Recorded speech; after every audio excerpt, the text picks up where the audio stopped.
চলতি বর্ষার মৌসুমেও তীব্র পানীয় জলের সংকটে ভুগছে জঙ্গলমহল হিসেবে খ্যাত রায়পুরের নতুনগড়, বামুনগোড়া, জালুরডাঙ্গা, মুকুন্দপুর, শালডাঙ্গা, জাম্বনি, নাপিতডাঙ্গা সহ অন্তত 15টি গ্রামের মানুষ।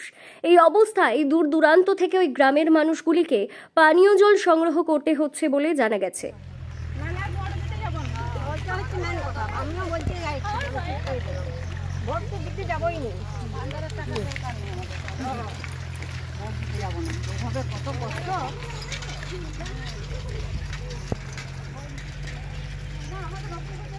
সূত্রের খবর, জনস্বাস্থ্য কারিগরি দপ্তরের তরফে রায়পুর বাজার সহ এই গ্রামগুলিতে পানীয় জল সরবরাহের জন্য মুকুন্দপুর গ্রামের কাছে কংসাবতী নদীতে একটি পাম্প হাউস তৈরি হয়।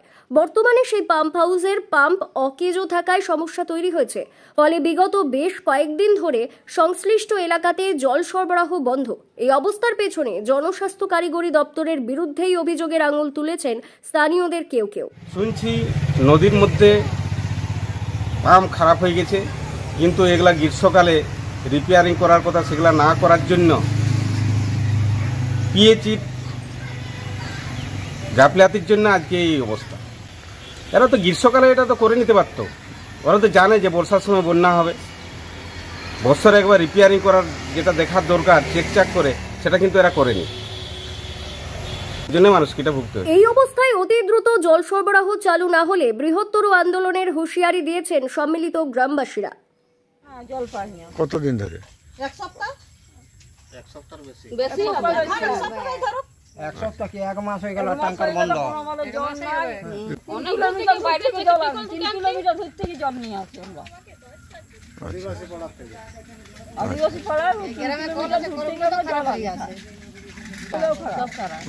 এ বিষয়ে জনস্বাস্থ্য কারিগরি দপ্তরের প্রতিক্রিয়া পাওয়া না গেলেও রায়পুরের বিডিও উদয় নারায়ণ দে একটি সংবাদ মাধ্যমের প্রতিনিধিকে টেলিফোনে বলেন, নদীতে বন্যা থাকায় সাময়িক সমস্যা হয়েছে, তবে প্রশাসনের তরফে রায়পুর বাজার সহ ওই গ্রামগুলিতে 8টি ট্যাঙ্কারের মাধ্যমে পর্যাপ্ত জল সরবরাহ করা হচ্ছে বলে তিনি জানান। ব্যুরো রিপোর্ট, দক্ষিণ বাঁকুড়া দর্পণ, রায়পুর।